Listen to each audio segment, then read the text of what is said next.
competitions, the Nigeria Professional League, and all the other competitions they'll be involved in, and the club to embark on a 2-week playing tour of the United Kingdom, Greece, Spain, Portugal, and Turkey. And you're beginning to wonder, is this a Nigerian club? Is this a Nigerian club? But you're happy when you see this like this. Players getting what is due to them, the owners of the club, just settling out what the club is going to look at next season, because some people were wondering who is actually the coach. You have two people, but all of this is sorted, and I think it's heartwarming. I think until the players come out and say that we've gotten the cash, that's when I can actually say that, okay, good, fine. I think well done, club, well done, FC Ifeanyi. But as of now, I'm really not impressed.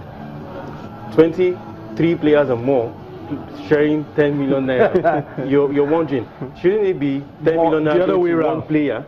If at all, as in giving the status of the club ownership, then again, as in 150 million. Some people will jokingly tell you can't tell a man how to spend his money. No doubt.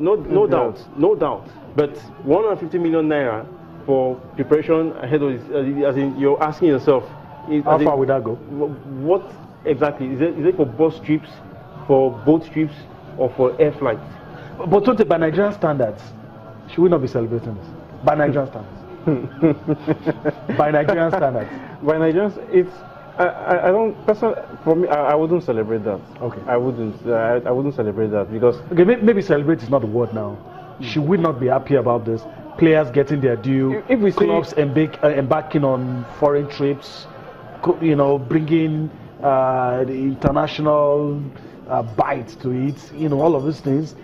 With the question that when we're doing on a foreign tour to the number about 6 countries, the question is, okay, when will they leave?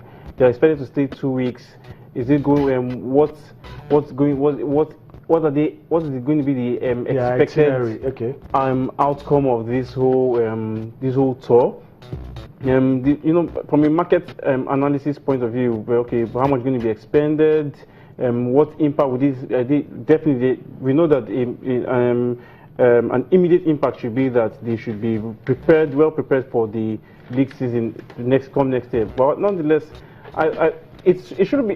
It's commendable, no doubt. Okay. But it shouldn't be something that should, given the fact that it's not something that we are totally used to. Yes, it's commendable. Yes, but it should be a given. There's always a big room for improvement. Thing. Yeah, I get you. No, in that regard. So then how to look at I'm looking at the $10,000 given to the technical director and coach Everton. Is it each or it's both of them to share? Because what I've been seeing is like everybody sharing. So there's a sharing formula in this regard. So, and 150 million really. I joined Telemann to ask question. What is it? Where is it going? How far can it go? Because if you're going to the United Kingdom, to Greece, how many players are going?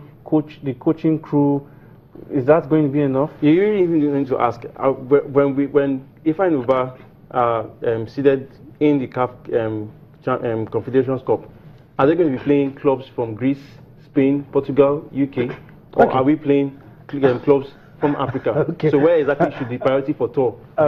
All right. I guess in the days to come, there'll be some clarity. But from this end, judging by Nigeria standards, I would want to think it's still commendable. But my guys here say, we need to get a clearer picture. And I think we all agree that we need people who can, invest in the sport, in football. And I guess that's why a lot of people are happy that, at least someone is doing something. All right, let's still talking about cash now. Let's talk about CAF, Confederation of African Football. There's been a 64% increase to the prize money of the AFCON.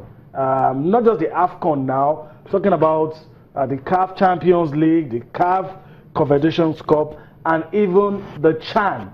A lot let me quickly reel through this for you. Talking about the AFCON, 64% increase, and the winners now will be getting $4 million. That's for the AFCON, starting from next year.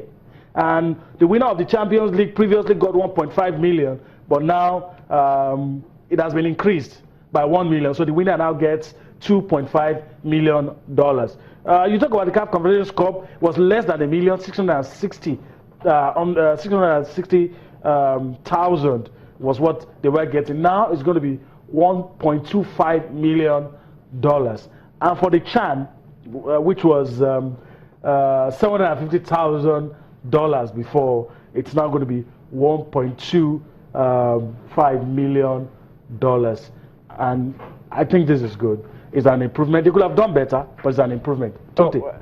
Obviously, I'm not impressed. No, You're obviously not impressed. You're preempting me. To start with, if they give me the $4 million, that will help in this. But that's really that's a huge leap. Really, it's a 65% increase. 65% increase. You're talking about just imagine what each federation who will participate at the tournament next year come January. The fact that they would really sink it down into the heads on the airing of their team. You need to do well. You need to do well. You need to win this money. It's $4 million we're talking about. It's a lot of money. Yeah. They now go to the Champions League. You have Confederation Cup. Look at the money. So you have the likes of maybe Enugu Rangers too. Just try to simulate. They are saying you need to go far. You need to get as far as winning this thing. FC Yoruba, which frankly I'm actually glad to see them qualify, to see that they qualified for the Confederation Cup. They'll also be gunning for the money. So it's actually a good one. And let's not forget the fact that Total is going to be the new headline sponsor of each of these tournaments. So that actually is the background as to why we're seeing this increase from CAF. I don't know if you have any different opinion. Well, given the fact that it's an increase, so that in itself gives an indication for commendation. But given where African football is and where you expect that African football should be, honestly speaking, you just need to sit down with CAF and ask exactly what plans do you really have for football on the continent. It's been how many years since the last increase, and given how we are, the kind of position we are making for football on the continent, then it raises a lot of concerns. We need to do a lot more better and even move at a faster pace than where we are right now. All right. Thank you, guys. We need to go on a quick break.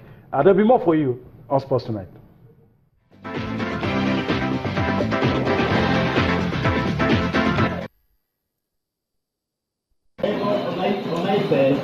Number 23 is Ojogo Ochiko. Ladies and gentlemen, that is the list, so you can now sit back, relax, and enjoy yourself.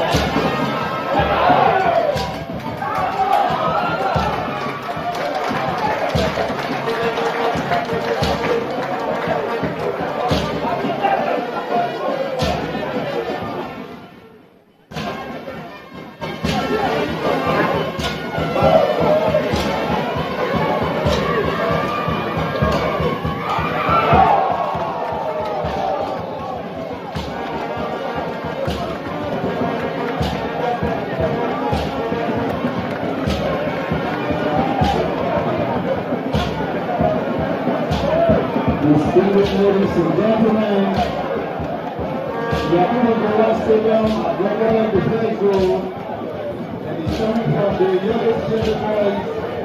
So we are talking about Rory rules. And we are not commenting because University United will be charged party of fire everywhere. And we can see life playing. And our boys should wake up. They should not look at the